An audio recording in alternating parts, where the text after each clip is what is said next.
जी, तो इसके पहले वाले लेक्चर में हमने कुछ क्वेश्चंस डिस्कस किए थे सेकंड लॉ ऑफ थर्मोडायनेमिक्स पे, जो कि आपके जो आईआईटी जैम फिजिक्स का एग्ज़ाम है या गेट फिजिक्स एग्ज़ाम है, जेस्ट, पीएचयू, जेएनयू या जो भी एमएससी एंट्रेंस एग्ज़ाम हैं उनके लिए यूज़फुल रहते हैं।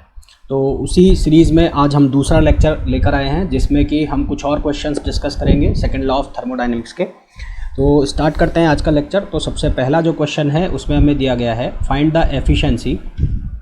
The efficiency of a cycle consisting of 2 isobaric and 2 adiabatic lines. ठीक है, तो जो साइकिल बन रही है उसमें 2 आइसोबैरिक और 2 एडियाबैटिक लाइंस है। आइसोबैरिक मतलब कांस्टेंट प्रेशर और एडियाबैटिक मतलब जो रुद्धोष्म प्रक्रम वाली साइकिल होती है वो। If the pressure changes n times with in the cycle, यदि जो साइकिल है उसके अंदर जो प्रेशर है वो n टाइम्स चेंज होता है। The working substance is an ideal gas, और वर्किंग सब्सटेंस आइडियल गैस है, तो हमें एफिशिएंसी निकालनी है और एडियाबैटिक एक्सपोनेंट की वैल्यू दी हुई है। तो सबसे पहले तो हम क्या करें, सबसे पहले हम बना लेते हैं साइकिल कि ये साइकिल बनेगी कैसे, है ना। तो देखिए साहब, दो प्रोसेस कौन सी है, दो प्रोसेस है। ये हो गया P, यहाँ पर आ गया P मतलब प्रेशर, और यहाँ पर आ गया P। दो प्रोसेस है एडियाबैटिक आइसोबैरिक। तो आइसोबैरिक है तो आइसोबैरिक को मैंने ऐसे शो कर दिया, एक ये हो गई। ठीक है, और फिर यहाँ से एक प्रोसेस आ रही है कौन सी, एडियाबैटिक। तो एडियाबैटिक के लिए हमें पता है ग्राफ जो है वो इस तरह से बनेगा, एक मिनट। एडियाबैटिक के लिए जो ग्राफ है वो कुछ इस तरह से बनेगा, ये एडियाबैटिक हो गई। फिर उसके बाद वापस से कौन सी है, आइसोबैरिक है। तो आइसोबैरिक के लिए जो ग्राफ है वो कुछ इस तरह से बनेगा, वो सीधी लाइन आएगी। तो ये कौन सा हो गया, आइसोबैरिक हो गया ये। और फिर वापस से कौन से हो जाएगी, फिर वापस से है ये एडियाबैटिक। तो अब ये एडियाबैटिक हो गई है।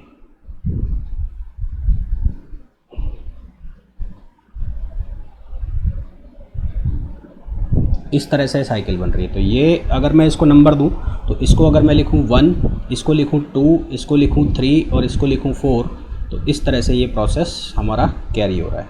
तो प्रोसेस जो 1, 2 है, प्रोसेस 1, 2 और कौन सा 3, 4, ये दोनों तो कौन से हैं, आइसोबैरिक हैं। ये दोनों कौन से प्रोसेस हैं, आइसोबैरिक। और जो प्रोसेस है कौन से 2, 3 और कौन सा 3, 4, 1, ये दोनों कौन से हैं, ये दोनों हैं एडियाबैटिक। ये दोनों कौन से प्रोसेस हैं, एडियाबैटिक हैं। अब मान लेते हैं यहाँ पर जो है वो प्रेशर P1 है, इस पॉइंट के ऊपर प्रेशर P1 है यहाँ पर। तो यहाँ पर प्रेशर P1 है तो यहाँ पर भी प्रेशर कितना होगा, P1 होगा। और यहाँ पर मैं कंसीडर कर लेता हूँ जो प्रेशर है वो कितना, P2 है ना। तो क्योंकि ऑब्वियस ही बात है P1 की वैल्यू ज़्यादा होगी P2 से। डायग्राम से दिख रहा है कि P1 ज़्यादा है किससे, P2 से। तो P1 ज़्यादा है P2 से, एंड ये गिवन है कि जो P1 है वो n टाइम्स है किसका, P2 का, है ना। यहाँ पर लिखा हुआ है कि pressure changes n times with in the cycle. तो जो P1 है ज़्यादा वाला प्रेशर होगा वो कम वाले प्रेशर का n टाइम्स होगा, ये यहाँ से हमें पता लग रहा है। एडियाबैटिक एक्सपोनेंट की वैल्यू कितनी है, वो गामा है। तो यहाँ पर जो वॉल्यूम है उसको मैं लिख लेता हूँ V1 यहाँ पर इस पॉइंट के ऊपर, और यहाँ पर जो वॉल्यूम है उसको मैं लिख लेता हूँ कितना, V2। यहाँ पर जो वॉल्यूम है कितना लिख लेता हूँ, V2। ठीक है, अब क्योंकि 2, 3 और जो 4, 1 है ये तो कौन सी प्रोसेस है, एडियाबैटिक प्रोसेस है। Since process 2, 3 and 3, 4 and 4, 1 are adiabatic process. तो अगर ये एडियाबैटिक प्रोसेस है तो क्या होगा, हीट सप्लाई जो है इसमें क्या रहेगी, 0, और हीट रिजेक्शन भी क्या रहेगा, 0। तो हीट जो सप्लाई होनी है वो भी किस में होगी, कांस्टेंट प्रेशर पर, और हीट जो रिजेक्शन है वो भी किस पर होना है, कांस्टेंट प्रेशर पर होना है।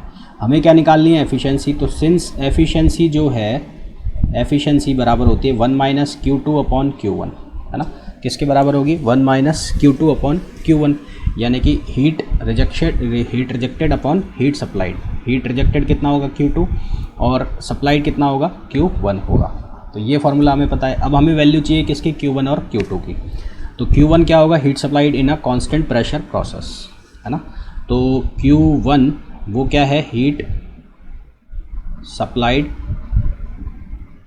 इन कांस्टेंट प्रेशर प्रोसेस। तो कांस्टेंट प्रेशर प्रोसेस के अंदर हीट सप्लाई निकालना है तो वो किसके बराबर होगा, Cp NCP डेल्टा टी। तो यहाँ पर Cp क्या लिख दिया मैंने, डेल्टा टी। अब आइडियल गैस लॉ हम लगाएंगे। तो फ्रॉम आइडियल गैस लॉ, एक मिनट रुकिएगा, तो फ्रॉम आइडियल गैस लॉ, तो आइडियल गैस लॉ से क्या लिखते हैं, P V equals to R T. N की वैल्यू अगर हम एक ले लें तो P delta V equals to कितना हो जाएगा, आर डेल्टा टी, क्योंकि प्रेशर क्या है, कांस्टेंट है। तो हमें वैल्यू चाहिए डेल्टा टी की। तो डेल्टा टी किसके बराबर हो जाएगा, P delta V upon R. तो पी कितना है, P1 है। डेल्टा वी की जो वैल्यू है वो कितनी हो जाएगी, डेल्टा वी की वैल्यू हो जाएगी कितनी, V2 माइनस V1 और अपॉन आर। तो इसलिए हमारे पास जो वैल्यू है ये वाली Cp डेल्टा टी, यानी कि जो सप्लाई हो रही है Q1, तो इसलिए Q1 की जो वैल्यू है वो कितनी हो जाएगी, Cp, और डेल्टा टी की जगह ये वैल्यू रख देंगे हम, P1 V2 माइनस V1 और अपॉन आर। तो ये तो वैल्यू आ गई हमारे पास Q1 की। इसी तरह से हम वैल्यू निकाल लेंगे Q2 की। तो सिमिलरली Q2 जो है उसकी वैल्यू कितनी आ जाएगी, Cp अपॉन आर, और नीचे हो जाएगा कितना, P2, और ये हो जाएगा कितना, V3 माइनस V4। ये हमारे पास वैल्यूज़ आ गई। ये वैल्यूज़ आ गई तो इस वैल्यूज़ को हम रख देंगे इक्वेशन में। तो नीटा इक्वल्स टू 1 माइनस कितना है, Q2। तो Q2 कितना हो गया, Cp अपॉन आर, ये हो गया P2 और V3 माइनस V4 अपॉन ये कितना हो गया, Cp, और ये हो गया P1 अपॉन आर, और ये कितना हो गया, V2 माइनस V1। तो ये तो कट गया यहाँ से। तो ये कितना बच गया, ये बच गया 1 माइनस P2 अपॉन P1, और ये हो गया V3 minus V4 upon V2 minus V1। अब इसको हमें सॉल्व करना है। इसको कैसे सॉल्व करेंगे, प्रोसेस जो है, कौन सी प्रोसेस, प्रोसेस 2, 3 और 4, 1 दोनों क्या है, एडियाबैटिक है। ठीक है, 2, 3 एंड 4, 1 आर एडियाबैटिक। ये दोनों कौन सी हैं, एडियाबैटिक प्रोसेस है। ये दोनों एडियाबैटिक प्रोसेस हैं। तो यहाँ से हम लिख सकते हैं किसके लिए, 2, 3 के लिए। तो 2, 3 के लिए क्या लिखोगे, इसके लिए लिखोगे P1 V2 gamma equals to P2 V3 gamma. अब क्योंकि गिवन है कि जो P1 है वो n टाइम्स है P2 का, ये गिवन है, तो ये हो जाएगा n टाइम्स ऑफ P2, ये हो जाएगा V2 गामा, और इसी तरह से यहाँ से ये P2 का P2 रहेगा और V3 गामा। तो यहाँ से हमें रिलेशन मिलेगा V3 equals to n power 1 upon gamma और V2, एक रिलेशन ये मिल गया। इसी तरह से हम 4, 1 से निकाल लेंगे। तो सिमिलरली V4 जो है वो किसके बराबर हो जाएगा, n पावर 1 अपॉन गामा और V1। ये किसकी वैल्यू हो जाएगी, V4 की वैल्यू हो जाएगी।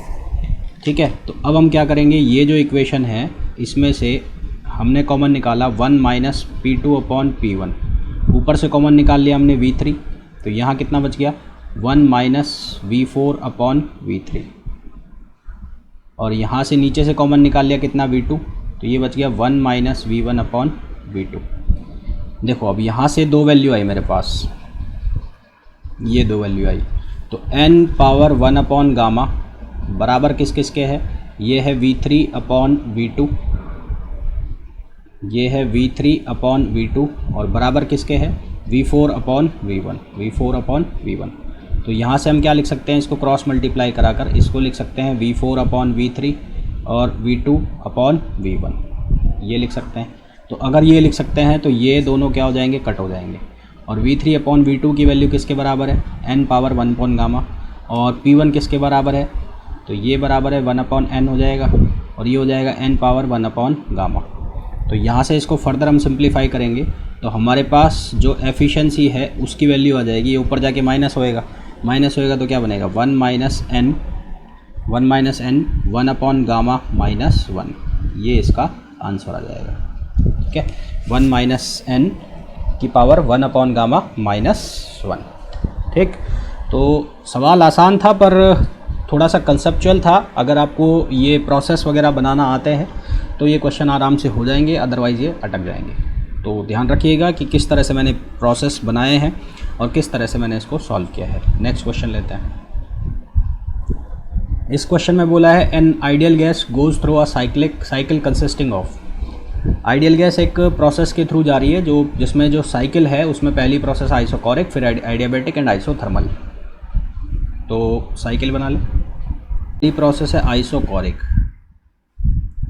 ठीक है, फिर है एडियाबैटिक, ये एडियाबैटिक हो गई, फिर हो गई आइसोथर्मल, यहाँ नीचे ले आए इसको एक बार थोड़ा सा मिटाओ,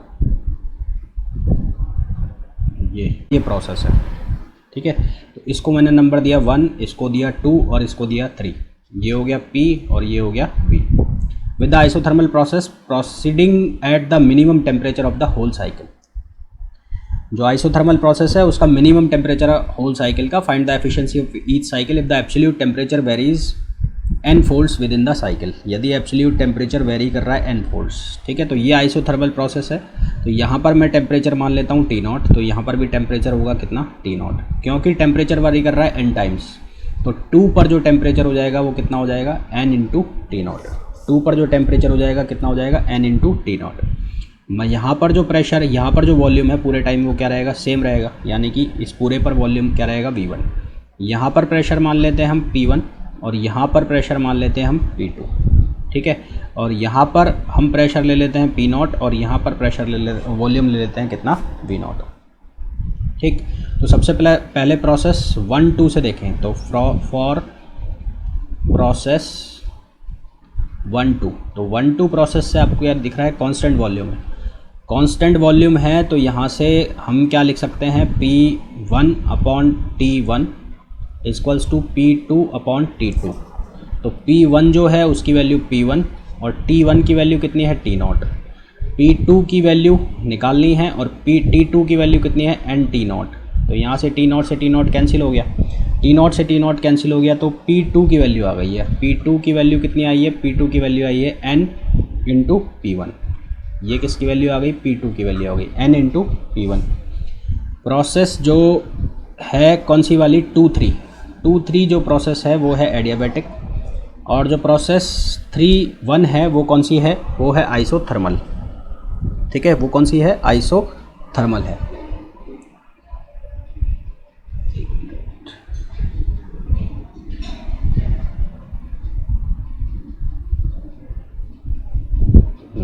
तो प्रोसेस 2, 3 कौन सी प्रोसेस है, एडियाबैटिक प्रोसेस है। तो process 2, 3 is adiabatic, process 2, 3 is adiabatic. 2, 3 adiabatic है। तो एडियाबैटिक प्रोसेस के लिए हम जानते हैं PV गामा इक्वल्स टू क्या होता है, कांस्टेंट होता है। तो यहाँ से क्या लिखोगे, यहाँ से P2 से चल रही है यहाँ तक, तो इसको लिखोगे आप P2 और V2 gamma equals to P3 V3 gamma, ऐसा लिखोगे। अब P2 जो है उसकी वैल्यू किसके बराबर है, NP1 है ना, तो इसको क्या लिखोगे NP1। और V2 जो है, V2 यहाँ से चालू हो रहा है, V2 किसके बराबर है, V1 के बराबर, तो ये हो जाएगा V1 गामा। P3 जो टेम्परेचर है, उस प्रेशर है उसको लिया हुआ है P0, और V3 वाला जो वॉल्यूम है उसको लिया हुआ है V0, तो ये हो जाएगा V0 गामा, ठीक है। इसी तरह से आइसोथर्मल प्रोसेस, तो प्रोसेस कौन सी प्रोसेस, 3 से 1, 3, 1 इज आइसोथर्मल। तो प्रोसेस 3, 1 जो है वो आइसोथर्मल प्रोसेस है। और आइसोथर्मल प्रोसेस के लिए हमें पता है क्या लिखते हैं हम, PV इक्वल्स टू कांस्टेंट। तो यहाँ से क्या लिखा जाएगा, P3 V3 बराबर क्या होगा, P1 V1। तो P3 को हमने क्या लिया हुआ है, P0, V3 को क्या लिया हुआ है, V0, और P1 कितना है, P1, और V1 को कितना लिया हुआ है, V1। तो यहाँ से हमारे पास ये कुछ रिलेशंस बन गए जो हमें काम आएंगे आगे क्वेश्चन को सॉल्व करने के लिए, ठीक है। तो यहाँ तक बात आपको समझ में आ गई होगी। हमें क्या निकालना है, एफिशिएंसी निकालनी है। तो कांस्टेंट वॉल्यूम प्रोसेस है, उसमें हीट सप्लाई होगी, मान लेते हैं उसमें हीट सप्लाई हो रही है कितनी, Q1, ठीक है। दूसरी प्रोसेस कौन सी है, एडियाबैटिक। ये प्रोसेस कौन सी है, एडियाबैटिक है। तो एडियाबैटिक में तो Q कितना होगा, 0, और रिजेक्शन जो है, रिजेक्शन किस में होगा, आइसोथर्मल में, और इसको मैं लिख लेता हूँ Q2। इसको क्या लिख लेता हूँ, Q2। तो हीट सप्लाई किस में हो रही है, कांस्टेंट वॉल्यूम पर। तो heat supplied at constant volume. तो कांस्टेंट वॉल्यूम पर कितनी हीट सप्लाई हो रही है वो हमें निकालना है। तो कांस्टेंट वॉल्यूम पर हीट सप्लाई कितनी है, Q1 है, और वो CV किसके बराबर होगी, CV T2 माइनस T1। अब T2 की जो वैल्यू है वो कितनी है, एन टी नॉट, और T1 की जो वैल्यू है वो कितनी है, टी नॉट है। तो ये कितना हो जाएगा, C V N common, T not common आ गया, और ये कितना बच गया, n-1। तो Q1 की जो वैल्यू आ गई वो कितनी आ गई, सी वी टी नॉट n-1। ये किसकी वैल्यू आ गई, ये वैल्यू आ गई है Q1 की। फिर हमें निकालनी है वैल्यू किसकी, Q2 की। तो Q2 की जो वैल्यू है वो क्या है, आइसोथर्मल। तो आइसोथर्मल में जो हीट है वो किसके बराबर होती है, वो बराबर होती है nRT ln V2/V1। तो n मतलब नंबर ऑफ़ मोल, और नंबर ऑफ़ मोल मान लेते हैं 1, तो इसको लिख लिया, इसको लिखूँ नहीं मैं, 1 मान लिया। तो यहाँ हो गया R, टेम्परेचर कितना है आइसोथर्मल पर, T not, ln V2/V1। V2 मतलब ज़्यादा वाला वॉल्यूम, और अपॉन कम वाला वॉल्यूम। तो ज़्यादा वॉल्यूम कौन सा है, V0, और कम वाला वॉल्यूम कौन सा है, V1 है। तो ये फार्मूला बन गया Q2 का। अब हमें क्या निकालनी है, एफिशिएंसी। तो एफिशिएंसी किसके बराबर होती है, एफिशिएंसी बराबर होती है heat supplied upon heat rejection, heat rejection upon heat supplied. तो ये बराबर हो जाएगा 1 माइनस रिजेक्शन, यानी कि Q2/Q1।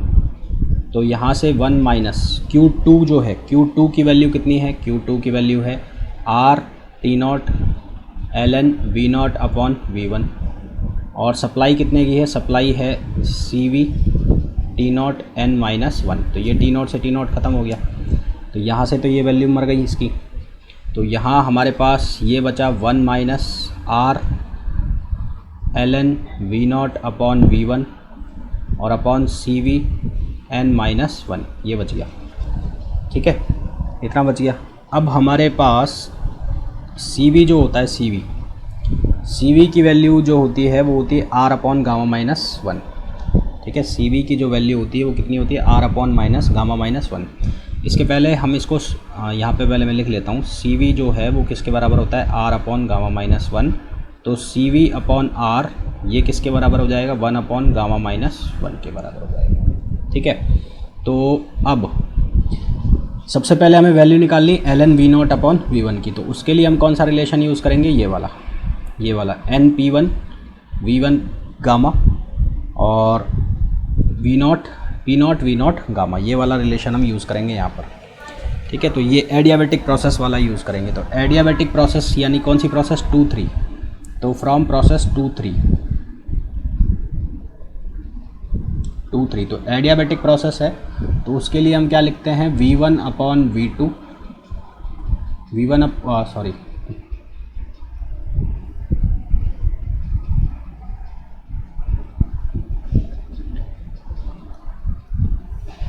इसके लिए हम क्या लिखते हैं, इसके लिखते हैं T2/T1 equals to V1/V2 power Γ-1। T2 यानी कि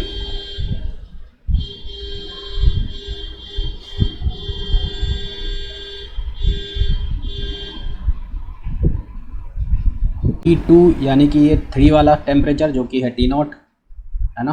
तो T2 यानी कि हो गया T0, और T1 जो है वो कौन सा है, इनिशियल वाला, और इनिशियल वाला कौन सा है, वो है NT0। तो ये हो गया NT0 इक्वल्स टू V1 जो इससे यहाँ पर प्रेशर है, यहाँ पर वॉल्यूम है, ये वॉल्यूम कितना है, V1 ही है, ये V1 ही है। और V2 जो है वो V2 कितना हो गया, V0 हो गया, और ये हो गया Γ-1। तो इसको जब क्रॉस मल्टीप्लाई करते हो, तो इसको क्रॉस मल्टीप्लाई, यहाँ T0 से T0 ख़त्म, तो ये बनता है V0 Γ-1 इक्वल्स टू NV1 Γ-1, ये बनता है। और जिसको फर्दर सिंप्लीफाई करके आप लिख सकते हो V1 equals to V0 N power 1/Γ-1, और ये किस में आएगा, माइनस में आएगा। ठीक है, ये किस में आएगा, माइनस में आएगा। तो हमें वैल्यू चाहिए किसकी, V0/V1। इसको जब सिंपल करोगे तो हमें वैल्यू चाहिए किसकी, हमें तो चाहिए V0/V1 की। तो V0/V1 की जो वैल्यू है वो किसके बराबर होगी, n की पावर 1/1 Γ-1, n की पावर 1/Γ-1, ये वैल्यू हो जाएगी, है ना। इसको इससे डिवाइड करोगे तो ये वैल्यू आ जाएगी, और ये वैल्यू को जब हम यहाँ पर रखेंगे, यहाँ पर पुट करोगे, तो नीटा इक्वल्स टू 1 माइनस R ln, ये आ जाएगा n 1/1 माइनस गामा, और ये नीचे क्या रहेगा, CV n-1। तो 1 अपॉन ये बाहर, तो ये बनेगा 1 minus R upon gamma minus 1 और ln n, और ये कितना हो जाएगा नीचे सी वी एन माइनस 1। यहाँ हम देख रहे हैं कि जो सी वी है उसकी वैल्यू किसके बराबर है, आर गामा माइनस 1, तो ये वैल्यू किसके बराबर हो जाएगी, आर गामा माइनस 1 के बराबर हो जाएगी। आर गामा माइनस 1 के बराबर हो जाएगी तो ये कट जाएगा, तो हमारे पास जो फाइनल आंसर आ जाएगा एफिशिएंसी का वो कितना आ जाएगा, 1 minus ln n upon n minus 1, ये हमारे पास एफिशिएंसी का आंसर आ जाएगा। अब इसका जो सेकंड वाला पार्ट है वो सेकंड वाला पार्ट आपको खुद को करना है। उसमें आपको चेंज क्या करना है, यहाँ पर जो पहले नंबर पर था आइसोकोरिक था, दूसरे नंबर अब यहाँ पर क्या हो जाएगा, आइसोबैरिक हो जाएगा। तो आइसोबैरिक जो होगा तो उसमें जो हीट सप्लाई वाला पार्ट है, यहाँ पर मैंने सी लिखा था, उसकी जगह क्या आ जाएगा, सी आ जाएगा। तो ये आपको चेंज करके मेरे को बताना है और कमेंट में मेरे को बताना है कि ये आपसे हो रहा है या नहीं हो रहा है। ठीक है, नेक्स्ट क्वेश्चन पर चलते हैं। इस क्वेश्चन में हमें बोला है an ideal gas with the adiabatic exponent goes through a direct clockwise cycle consisting of adiabatic, isobaric and isochoric line. Adiabatic, isobaric and isochoric line. ठीक है, find the efficiency of the cycle if the adiabatic process the volume of the in the adiabatic process the volume of the ideal gas increases n fold और decreases एनफोल्ड। एक बार तो adiabatic process के बाद जो increase हो जाता है वॉल्यूम, और एक बार एडियाबैटिक प्रोसेस के बाद डिक्रीज़ हो जाता है। तो पहले वाले की बात कर लें, जब इंक्रीज़ हो जाता है तो इंक्रीज़ हो जाता है तो कुछ कहानी ये बनती है, क्लॉकवाइज साइकिल है तो ये कहानी बन गई, ये यहाँ पर ये प्रोसेस कौन सी हो गई, ये हो गई एडियाबैटिक, एडियाबैटिक। ठीक है, और ये क्या हो गया, कांस्टेंट वॉल्यूम, ये हो गया P, ये हो गया V। ये प्रोसेस को नंबर दिया मैंने 1, इसको दे देता हूँ 2 और इसको दे देता हूँ 3। गिवन है कि जो V3 है वो n टाइम्स है किसका, V2 का। V3 है जो n टाइम्स है किसका, V2 का। यहाँ पर लिखा हुआ है साफ साफ कि एडियाबैटिक प्रोसेस के बाद पहली प्रोसेस में जो वॉल्यूम है वो n टाइम्स इंक्रीज़ हो जाता है। तो सबसे पहले तो हम मान लेते हैं कि जो इनिशियल वॉल्यूम है वो V0 है, इनिशियल वॉल्यूम V0 है, प्रेशर P0 है और टेम्परेचर कितना है, T0 है। तो यहाँ पर जो वॉल्यूम होगा, यहाँ पर जो प्रेशर हो जाएगा 3 पर, ये हो जाएगा P1। Volume n times increase हो रहा है तो ये हो जाएगा NV0 और टेम्परेचर हो गया कितना, T0। और ये जो प्रोसेस है ये कौन सी है, कांस्टेंट प्रेशर है 3 से 1। तो यहाँ पर जो प्रेशर होगा वो कितना होगा, P1 होगा, है ना, प्रेशर कितना होगा, P1 होगा। और फिर उसके बाद जो ये जो प्रोसेस है, कौन सी वाली प्रोसेस, 3 से 1। तो 3 से 1 जो प्रोसेस है ये कौन सी प्रोसेस हो गई, कांस्टेंट प्रेशर। तो सिंस 3-1 इज़ कांस्टेंट प्रेशर, तो कांस्टेंट प्रेशर है तो हम क्या लिख सकते हैं, V upon t equals to constant. तो V upon t equals to constant लिखोगे तो क्या लिखोगे, V3 upon T3 equals to V1 upon T1। तो V3 जो है उसकी वैल्यू कितनी है, NV0 है, और जो T3 है उसकी वैल्यू कितनी है, T1 है। तो V1 जो है उसकी वैल्यू कितनी है, V0 है, और T जो यहाँ पर 1 है उसकी वैल्यू हमें निकालनी है, उसको मैंने T1 डैश लिख दिया। तो ये V0 से V0 कैंसिल हो गया, तो V0 से V0 कैंसिल हो गया, तो T1 डैश जो है उसकी वैल्यू कितनी आ गई, उसकी वैल्यू आ जाएगी कितनी, T1 अपॉन N। तो यहाँ पर जो टेम्परेचर है वो कितना हो जाएगा, T1 अपॉन N, और जो वॉल्यूम है वो ऑलरेडी कितना है, V0 है, ये हमें पता है। ठीक है, तो सबसे पहले एडियाबैटिक लाइंस के अलोंग देखें। तो फॉर एडियाबैटिक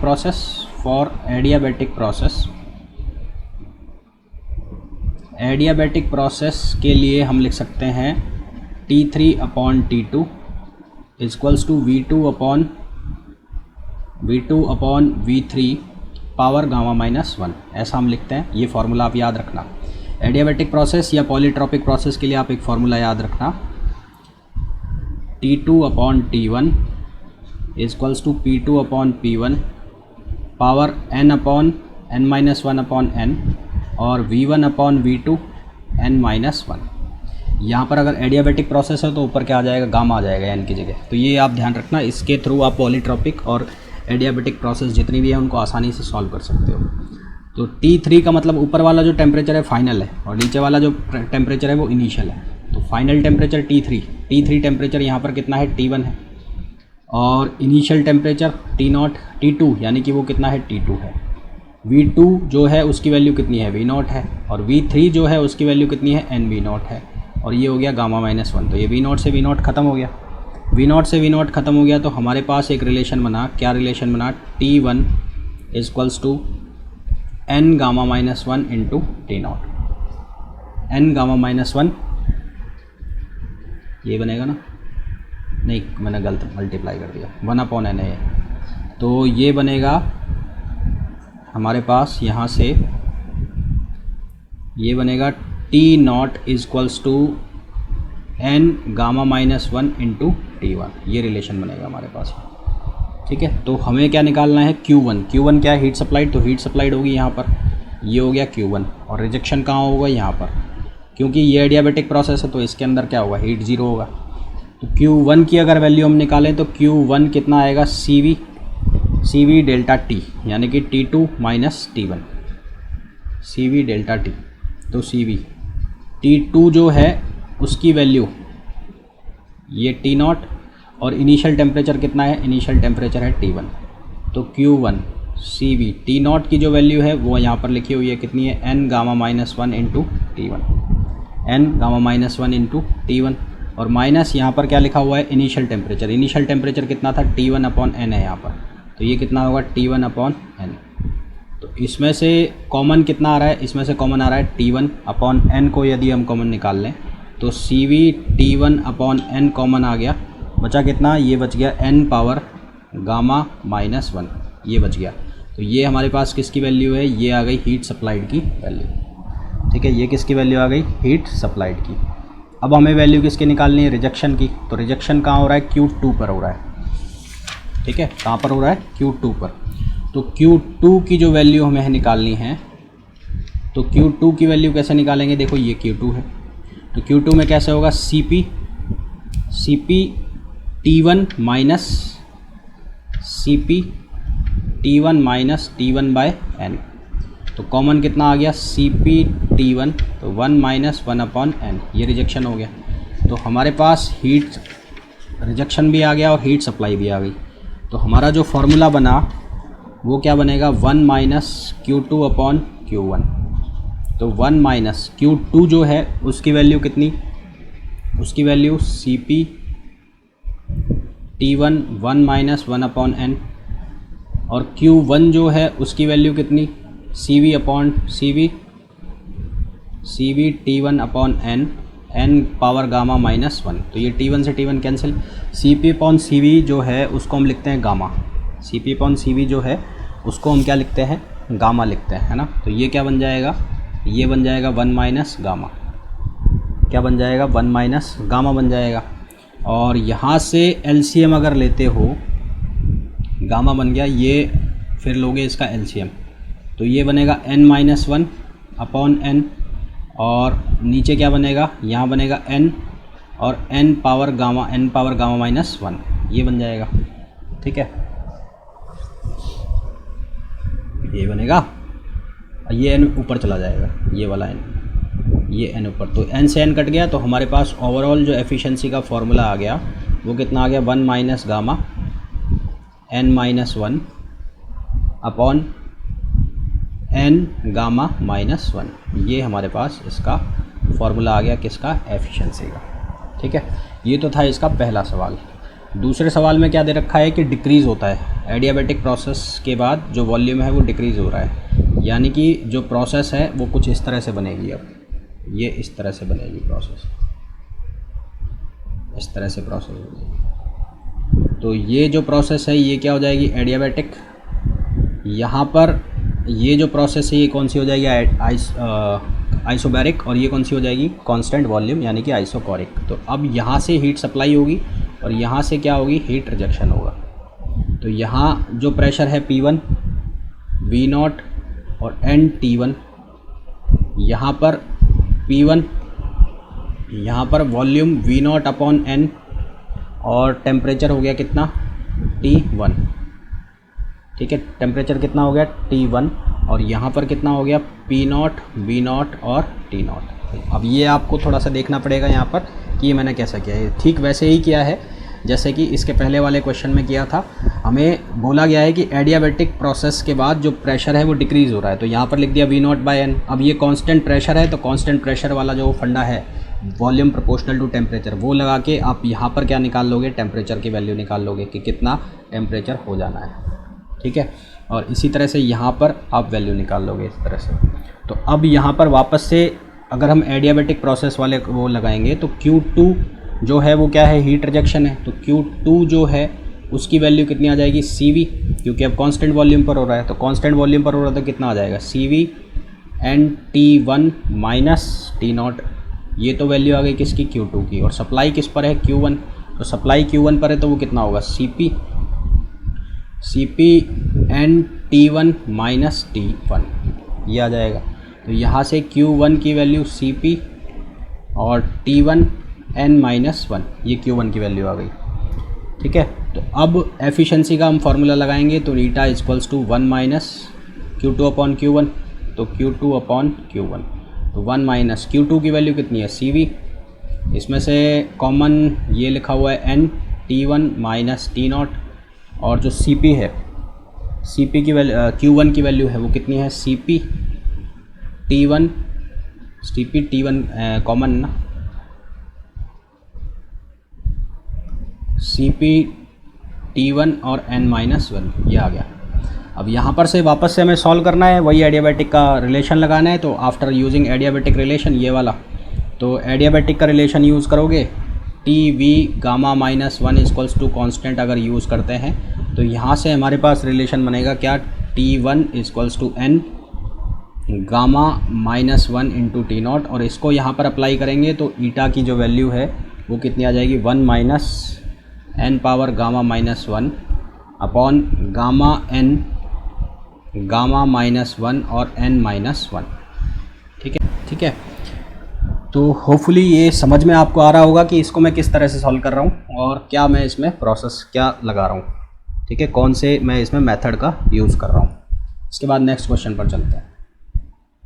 इस क्वेश्चन में बोला है, find the efficiency of a cycle consisting of 2 isochoric and 2 isothermal lines if the volume varies V fold and the absolute temperature tau, ये टाउ है, tau folds within the cycle, the working substance is an ideal case with the adiabatic exponent. सबसे पहले cycle बना लेते हैं, तो ये cycle है। ठीक है, कौन कौन सी है, आइसोकोरिक और आइसोथर्मल, तो ये आइसोकोरिक और ये आइसोथर्मल हो गई। ठीक, तो यहाँ पर भी हीट सप्लाई होगी, मान लो यहाँ पर हीट सप्लाई हो रही है कितनी, Q1, और यहाँ पर जो हीट सप्लाई हो रही है वो कितनी हो रही है, Q2 dash, Q1 double dash कर लो इसको, Q1 डबल डैश। तो हमें बोला है if the volume varies V fold, ये प्रेशर हो गया और ये वॉल्यूम हो गया, तो यहाँ पर और यहाँ पर तो वॉल्यूम सेम होगा, तो यहाँ पर इस वॉल्यूम को लिख लो V0, तो यहाँ पर V0 है तो यहाँ पर भी कितना होगा, V0। वॉल्यूम वेरी कर रहा है V फोल्ड से, यानी कि इस लाइन के ऊपर जो वॉल्यूम है वो NV0 हो गया, तो यहाँ पर भी वॉल्यूम कितना हो गया, NV0 हो गया। इसको लिख लो 1, इसको लिख लो 2, इसको लिख लो 3 और इसको लिख लो 4। उसके बाद बोला absolute temperature tau fold with in the cycle, और एब्सोल्यूट टेम्परेचर जो है टाउ फोल्ड कर रहा है। टाउ फोल्ड का मतलब यहाँ पर जो टेम्परेचर है उसको हम लिख लेते हैं T0, तो यहाँ से वेरी कर यहाँ पे पहुँचेगा, तो यहाँ कितना हो जाएगा, टाउ T0, ये टेम्परेचर हो गया। ठीक है, तो अकॉर्डिंग टू क्वेश्चन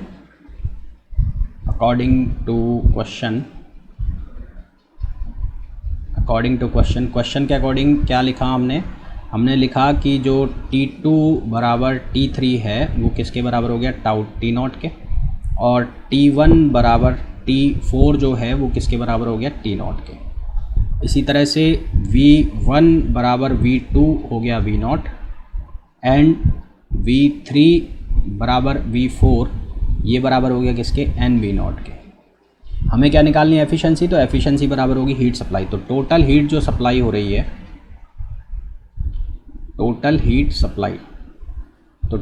सप्लाई वो है किसके बराबर, Q1 dash plus Q1 double dash, तो Q1 डैश जो है वो कौन सा है, कांस्टेंट वॉल्यूम पर, तो कांस्टेंट वॉल्यूम पर यानी कि CV T2 माइनस T1, तो CV tau T0 minus T0, तो ये CV T0 कॉमन आ गया, कितना बचा, टाउ माइनस 1, और Q1 डबल डैश इसकी वैल्यू निकालें तो ये किसके बराबर होगा, ये बराबर होगा R tau T0 ln n V0 upon V0, है ना, फॉर्मूला होता है nRT ln V2 upon V1, तो ये V0 से V0 कैंसिल, तो यहाँ से बचा R टाउ T0 और ln n।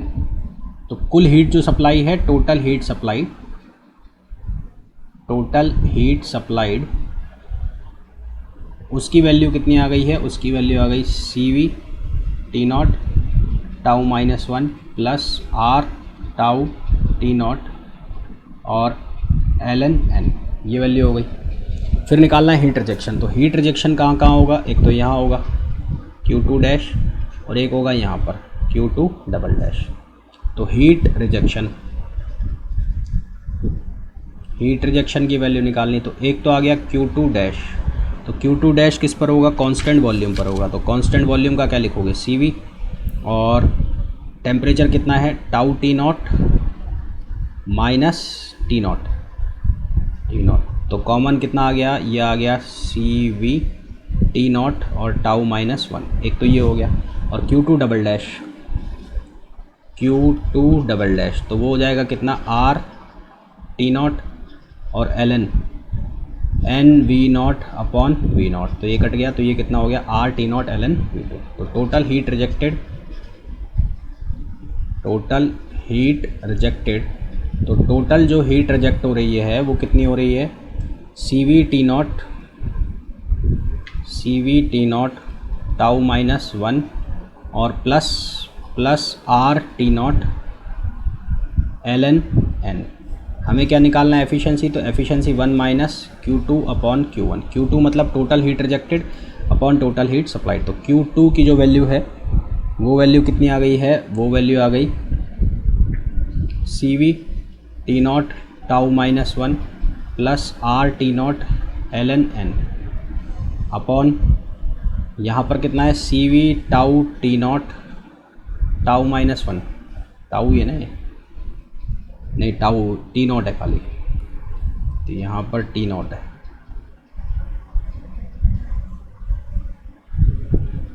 CV T0 tau minus 1 plus R T0 tau ln n।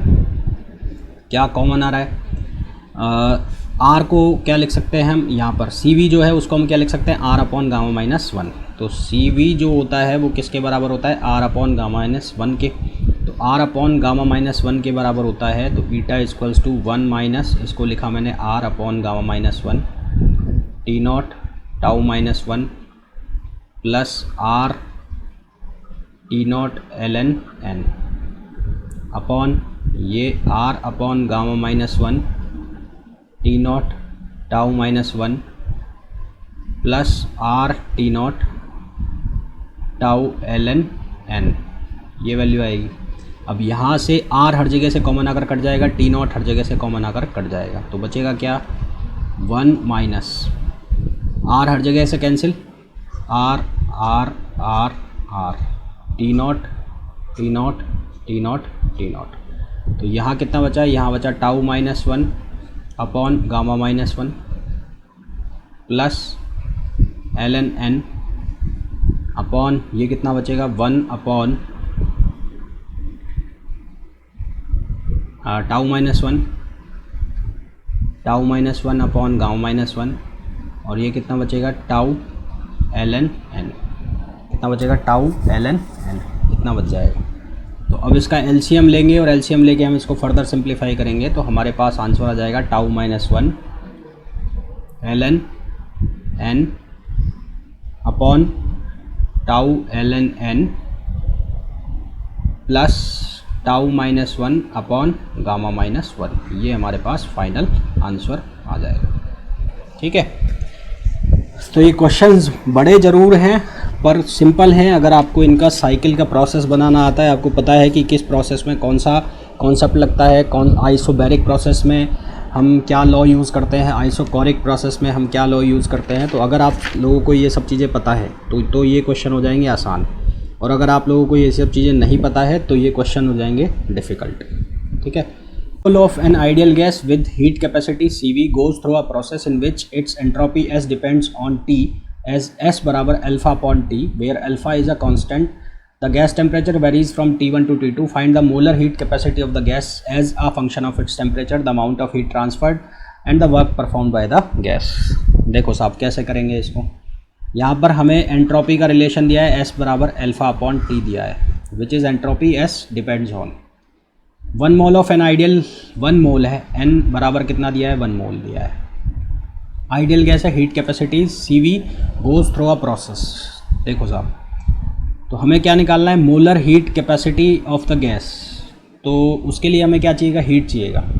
अब हीट और एंट्रोपी में क्या रिलेशन होता है, सिंस dQ बराबर होता है TdS, डेल Q बराबर होता है TdS, है ना, डेल Q बराबर होता है TdS।